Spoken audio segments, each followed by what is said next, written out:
I think it's also okay to understand that you can't be on, chapter 10 while you're still on chapter 1, right? Like it's the first page of the book and you need to really work through that phase before you can be something else. And it's easy to compare yourself to where other organizations may be or where you want your business to be long term and skip crucial steps that you have to do to get to chapter 10.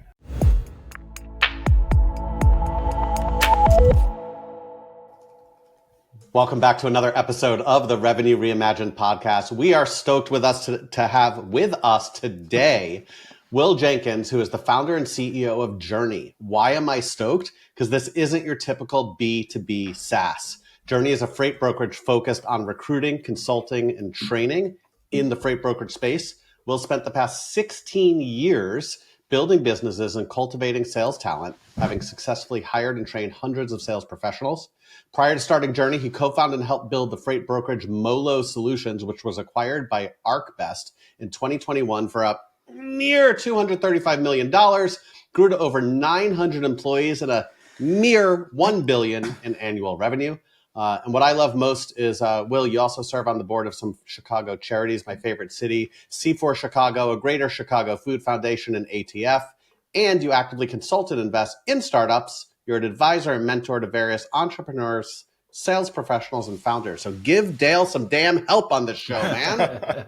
That's funny. I appreciate it. Welcome to the show. Appreciate it, man. Thank you for having me. Hey, Will, thanks for joining the show. Hey. And what a story you can tell. So tell the audience a little bit about your journey on your current journey and how you sold through that process and the evolution of starting Journey, your new venture, and why it was important for you to sell one and then join and start another one. Yep. So I'll actually take y'all back a little bit further because my roots are in direct B2C sales. My first job ever was selling Cutco kitchen cutlery at 18. And yes, it's the best thing that ever could have happened to me. I had a friend recommend me for the job. I went in for an interview and was like, oh, I don't know. I've never done this before, but maybe I'll do well. And I ended up doing incredibly well, made a ton of money. But during my 4 years in college, I sold Cutco every summer, ran an office for them, learned the fundamentals of building a book of business, objection handling. I ran an office that did about $140K in revenue my sophomore into junior year. So I was 20 years old. I had 3 receptionists, a group of assistant managers, 100 sales reps. It was a lot of fun. So that got me prepared to get into entrepreneurship and get into sales in general. I had my first job out of college was with Kimberly-Clark Professional. So I learned really high level B2B sales, multi-million-dollar deals, things of that nature. And then that prepared me to get into transportation sales. The first role I had was more transactional, kind of quick sales opportunities.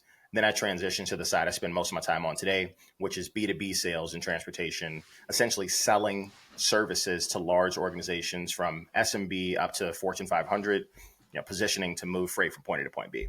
I say all that to say it was important to get that experience, understand those sales cycles, understand how to position what we do to different decision makers at an organization where they were incredibly successful. I got a chance to learn.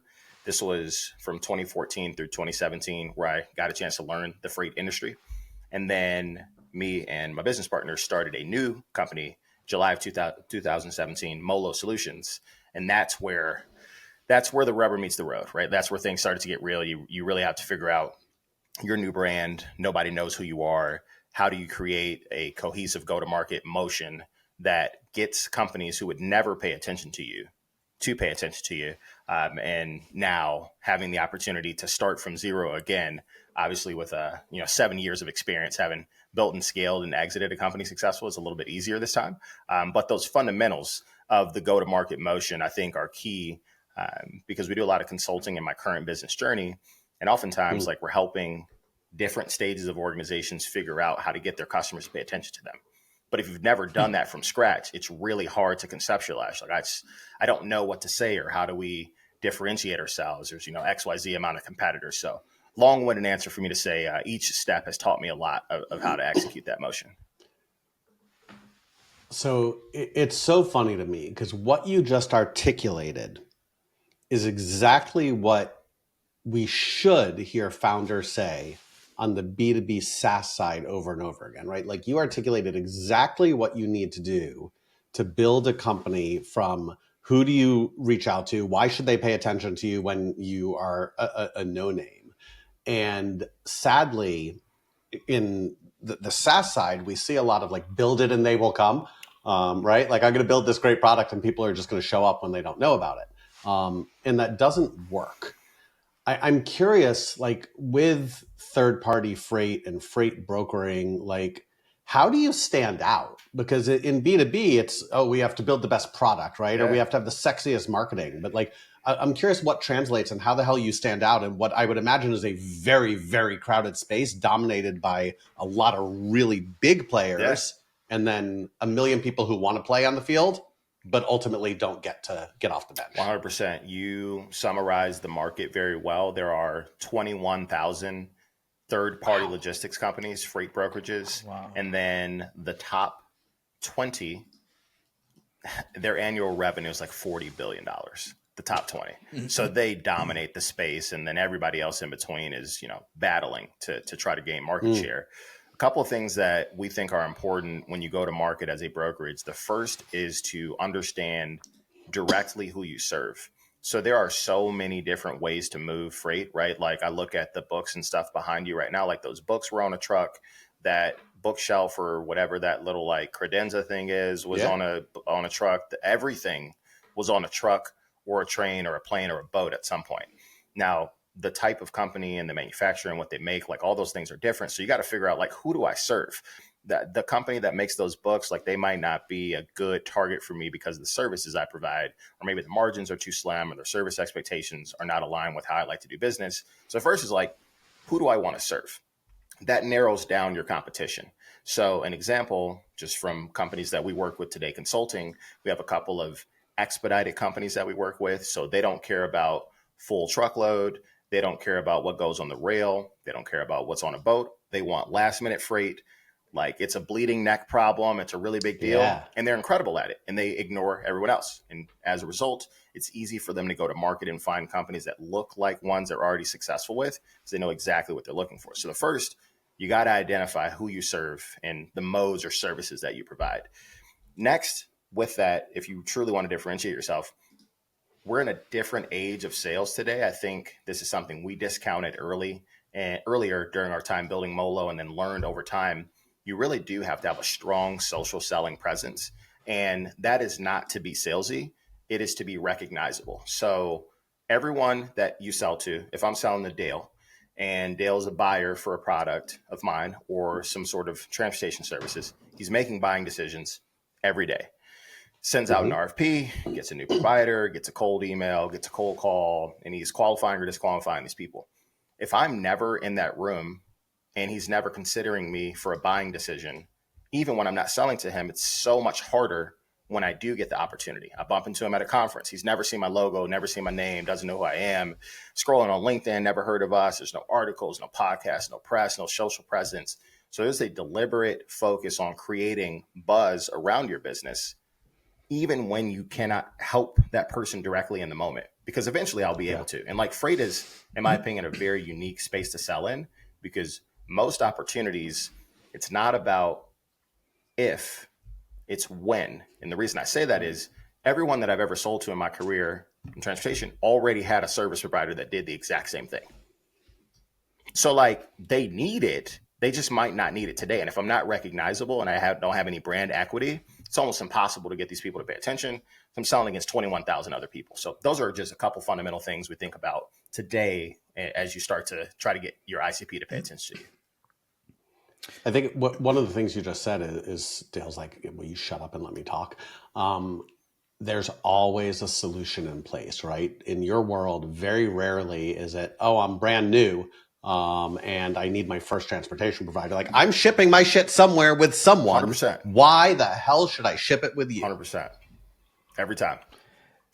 How do you keep your team, and when you're selling that kind of stuff, how do you keep them away from just total price reduction? Yeah, that is tough, specifically for new organizations and new sales reps. So a new sales rep is trying to get a win, and they may price really aggressively to get that opportunity. And there are some times where that's warranted. There are going to be really, really strong organizations where, we try to sell the value as much as we can. And like, dude, you're just not getting in unless you are very price competitive and you have to earn your stripes. And over time, you're going to be able to make money on that business. It's very common. But I think teaching people how to highlight and articulate specifics about your organizations. What do you do? What services are you proficient with?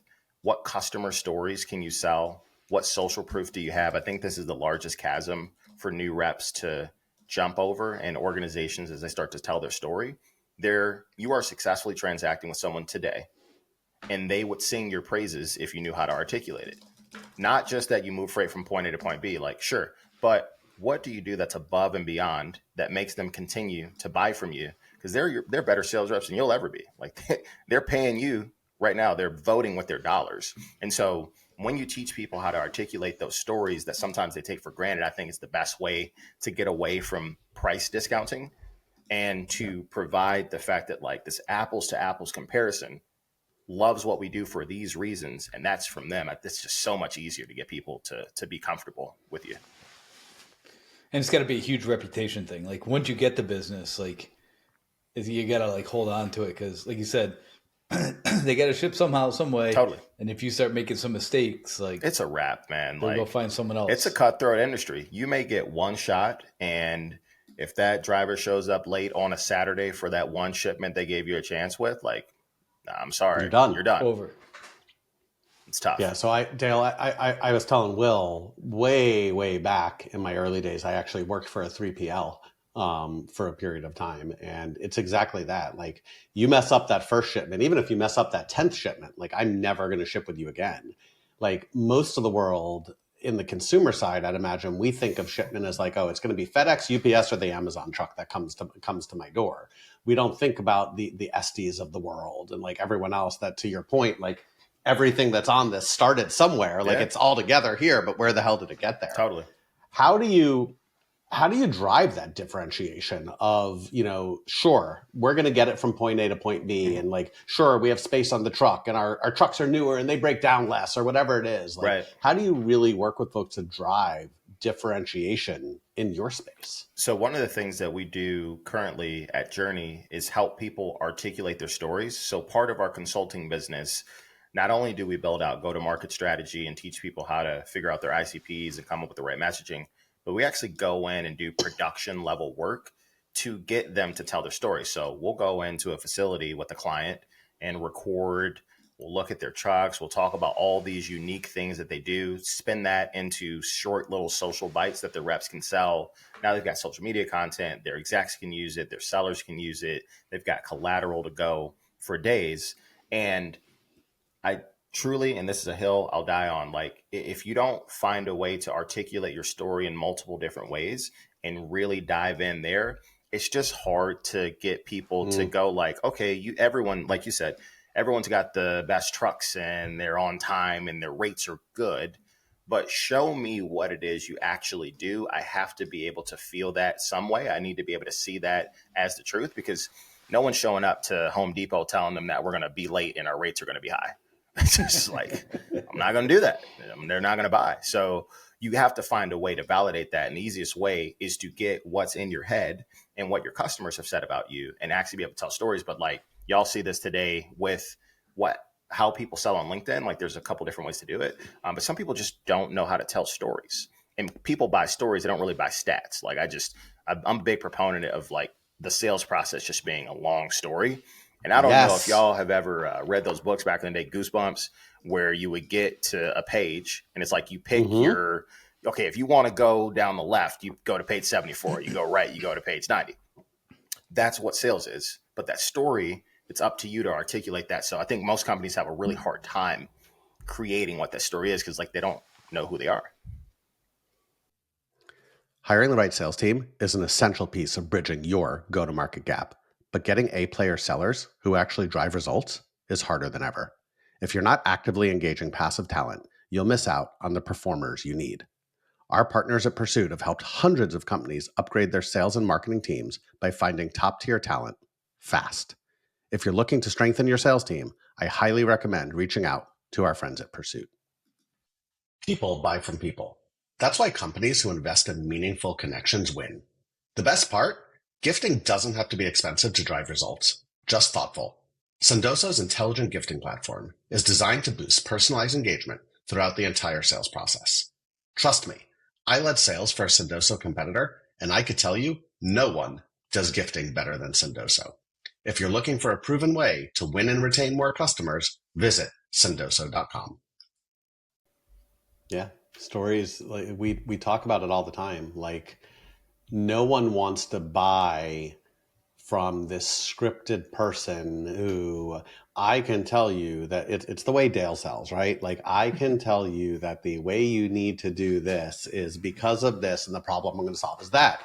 You got to put yourself in that buyer's shoes. You have to feel that pain, and you have to bring this relevant story together that shows that you deeply understand the problem they're facing and that you have a solution that could solve it. So I love to hear that this is taking place outside of B2B SaaS, but it's interesting. We talked about LinkedIn a little bit. Yeah. And LinkedIn is prolific in the B2B SaaS world, right? Like typically most sellers live there.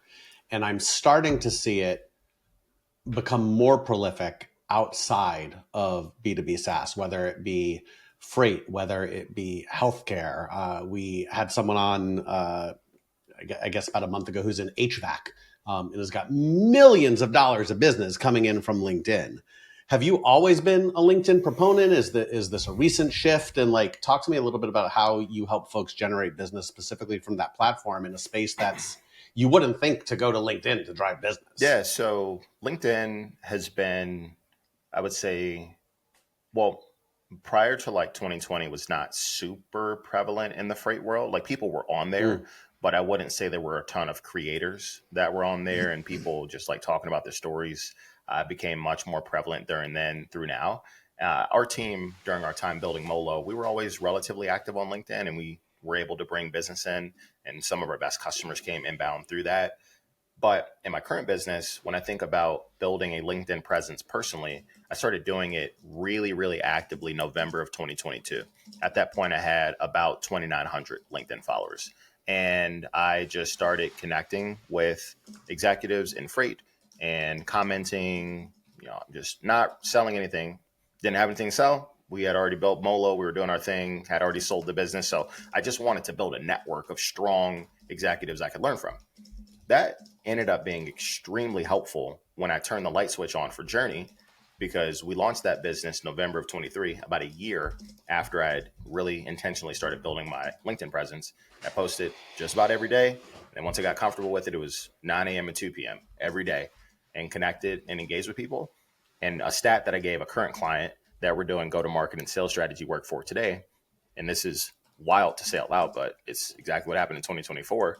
We generated 100 qualified inbound leads through LinkedIn that came through my profile or from my profile to our website. That included 5 of the top 20 largest freight brokerages in North America, all of which I had 0 pre-existing relationships with at the decision-making level or with the person that came inbound. So 100 qualified leads came in because we decided to build a LinkedIn presence, which to me is bananas. And I'm a big outbound sales proponent. I've been in sales my entire life. I love to cold call. I have no problem getting in there going like crazy to build a pipeline. And we simply have sent 0 outbound sales messages for this business because of building a LinkedIn presence. So it's very prevalent if you know how to do it. And I also think you have to strike the balance between being helpful and honest and authentic and then being salesy. I see a lot of overly salesy stuff on LinkedIn. It's just interesting to get a different perspective, but I'm like, man, that just would never work for me. That's just like not my style. I think, and the authentic part is so important, right? Like at the end of the day, if you are that, I don't want to say used car, if you are that salesy person, your content should probably reflect it. And I'll still probably tell you to scale it back a little bit. But the most authentic business that we've got from LinkedIn, the most authentic connections I've got from LinkedIn, and I'll give Dale a little bit of credit, not for the content, but for the idea, a little bit, is give, give, give. Like I used to certainly focus on, you know, I was never a connect and pitch person, but like it wasn't give. Now every one of my connections, it's engaging and it's like truly like, what can I do to help you? Oh yeah. What can I give you? I saw you posted about this. Hey, here's a resource. And that will eventually come back because like, listen, if you can help me with this and you're not even asking for anything, Huge. let's at least have a conversation. So I love that authenticity part. Like you gotta be yourself. And that's why I am so against ghostwriting. Oh. I don't care how good your ghostwriter is. And listen, we know people who do it and there's great people out there. But at the end of the day, it's the same thing as LinkedIn as it is with cold call scripts, with emails. Like I tell reps all the time, like we'll give you the script, but you got to tweak it to you. Because at the end of the day, if I write the email and you get on the phone with Dale, we just sound different and vice versa. Like if Dale writes the email pretending to be me and they get on the phone with me, they're going to be like, dude, like you're not the same person who wrote this email. No. You got to be authentic. You're much smarter. Thank you for bringing that up. I'm much smarter or they're much smarter? No, he said I'm much smarter because he had on the phone with me. But I mean, touche, but yes, fair enough.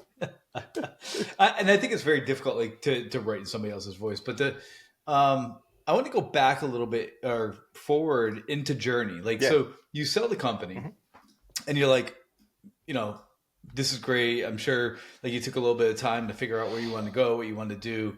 Why Journey? Why pick this? Yeah.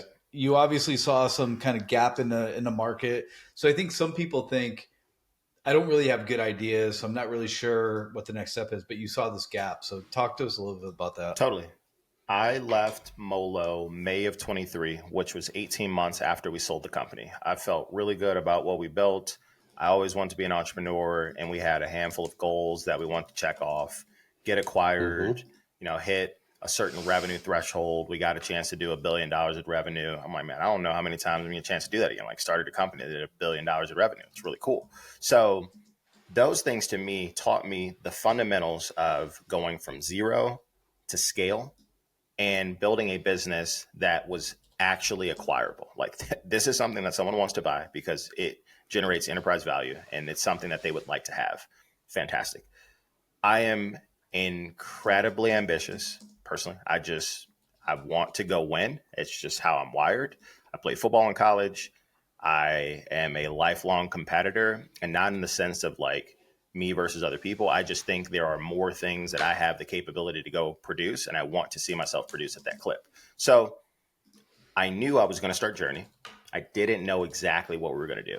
The nature of the business first had to be recruiting because I had a non-compete. So my non-compete was 1 year long. I couldn't start another freight brokerage. I couldn't invest in any freight tech or freight adjacent businesses. So I had to sit for a year. And I've got great relationships with the execs at ArcBest that, you know, executed the deal and did all the stuff. So I'm like, I appreciate y'all. Not a big deal. I'll chill for a year. And on my way out, I told them, look, I'm starting a recruiting company. And then when I'm done with that, we're going to do consulting and training. Like when my non-compete's up, like this is what I'm going to do. I'm just a transparent cat. So I knew those were going to be parts of it, but really it just came as a necessity. I was like, I can't start a brokerage, so I have to go do something. And I figured, you know, there's some strong recruiting organizations in the space. I've recruited internally. I think my brand is strong enough to be able to represent some other companies. Like, let's get this going. It worked really well. I spent the summer of 23 traveling Europe. I left the States in June. I came back in September and did a little bit of a dry run on recruiting. Signed clients. It worked. I was like, okay, thumbs up, this goes. Started hiring people to build out our team. And from there, when my non-compete for consulting fell off, rolled out the consulting arm. So January of last year, the rest of my non-compete fell off. Started the training side. And so to me, it was multi-layered to be able to just kind of test the market. But I felt really comfortable that one, the expertise I had would resonate with owners of brokerages and executives of brokerages, regardless of size, because I ran a company at all of those sizes, 0 to 10, 10 to 100, 100 to 250, 250 to 5, 5 to a billion. Like I've seen all of that, done the things that they would come to us service-wise. And I think that created a lot of confidence in the market. And so as a result of that, we were able to bring in, you know, a fair amount of business and have scaled since then. And I think one thing you said that was super important in that process when you were starting Journey was you actually had a bigger vision and you knew you couldn't get there right away because of the non-compete. So like there was an evolution. And I think too many times people are when you're founding a company, you're like, I want to be $1 billion company. Like that's not always like the trajectory. It's like, how do I get like the incremental wins to be something bigger? We spoke with a founder a couple weeks ago, and one of the things that he said was when he built his company and sold it, he always knew who he wanted to sell to before he started the company. Yeah. So he's like, I built the company around who I wanted to sell to. Smart. And then I reverse engineered it. I think one of the best things I read, and I don't remember what book it was in, but essentially the concept was run your business the way like a multi-billion-dollar enterprise would, structure and conceptually, even when you're a one-person org, because it's going to be easier to scale and easier to look at it long-term if you do that.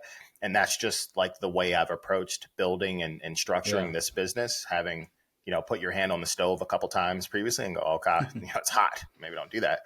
And that allowed me to conceptualize, okay, we're going to do recruiting, knowing that we're then going to provide consulting, knowing that we're then going to provide training. And that creates the largest moat for us against our competitors. There are some MRR elements of our business and training that are really scalable.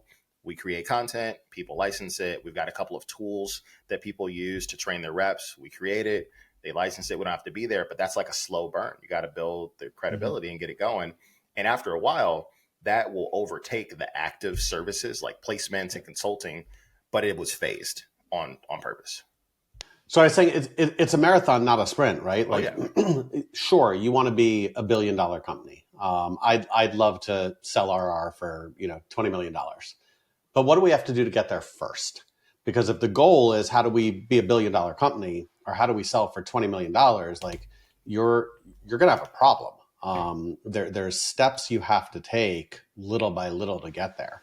Knowing what those steps are, and taking, for lack of better terms, the baby steps to get the bigger steps, and building those foundation blocks, very similar to building a go-to-market motion. Imagine that. I think are really, really important.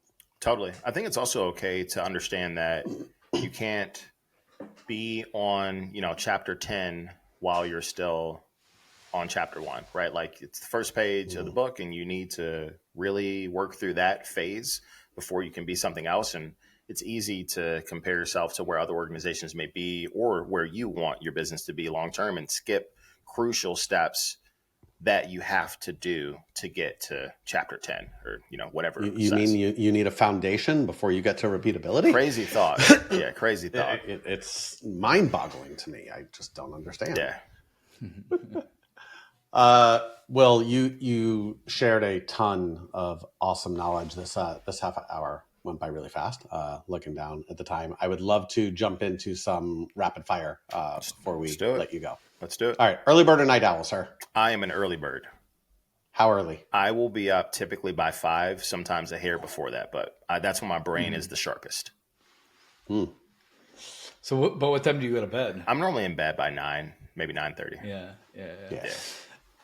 So if you weren't doing like logistics and freight moving, and you had to do some kind of trade, what kind of trade would that be? Ooh, okay. So I don't know if this necessarily is a trade, but I love working out. I probably would be, if it couldn't be freight or some other stuff that I have like domain expertise in, I just love working out. And so I'd probably be like a trainer or something like that. I do not like doing trade work myself personally. So I don't have one that I would enjoy doing. I hate working out. I wish I liked it. I am on 3 weeks, and every day. Let's go. Went today. Every little step. Let's go. Every little step. And I woke up, and Dale probably hears me say this more often than not, but like this morning I was like, oh, I don't want to do this. And I forced myself to go out of the house and go do it. Yeah. Will know those are the days that are the best things. They are, but it's frustrating, man. Like I've been doing everything right, and I haven't lost a damn pound. That's the worst part in the beginning. It'll come. It'll come. Speaking of not losing a pound, favorite guilty pleasure snack? I love Tony's, and I believe the chocolate is like Choco Nelly or something like that. It's a brand. I think they're from Amsterdam or something, but their chocolate is incredible. And they have one that is chocolate and caramel, and I love it so much that it is not allowed in my home any longer because I will eat all of it. Wow. Yeah, very good. Last question. Let's wrap it up. Dream vacation destination. Okay, so I've traveled quite a lot and checked a lot of them off. The last two that I'm super passionate about getting to are Australia or Japan. I've not been to those two, but I spent summer of 23 in Europe and did 22 cities in 10 countries and saw a lot. It was a lot of fun. Nice. I love that. Yeah. Love that. Yeah, Cool, my man. son wants to go to Japan. I think it's Yeah, I so think does we have mine. to do that before he graduates. That'd be awesome. That would require you to take a vacation, Dale, That is true. which is very against all that you do. I don't know in if the it's world. against. It's just we're building something. Will knows. I sure do. I get it. Wow. If you know, you know. I get it. He says that because I travel more than anyone. But I work when I travel. Will, thanks so much for joining, man. We appreciate it. This was extremely insightful. Where can people learn more about Journey?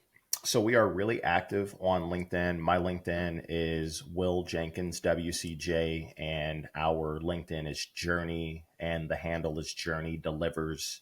Our website is journeydelivers.com, and all of our social media presence, all of those are at Journey Delivers. And then mine for Instagram and all those are at Will Jenkins, WCJ. So website, LinkedIn, very active on both of those. Awesome, man. Thanks, Will. We appreciate it. Yep. Thank you very much. Good to see y'all.